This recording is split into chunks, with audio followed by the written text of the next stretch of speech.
మాట ఇచ్చి ఉంటుంది.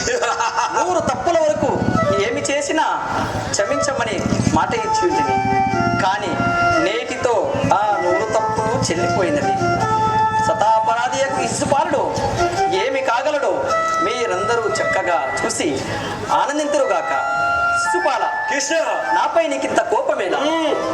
నీ దోపానము కాపరించి నా తోడు కలహంలోకి పూనుకుంటివి. నీ తల్లి కొసంగిన వాగ్దానమే నీకింత కండ కావరం. కృష్ణ, ఇదిగో నా కొసంగిన అగ్రపూజను నీవే గైకొ.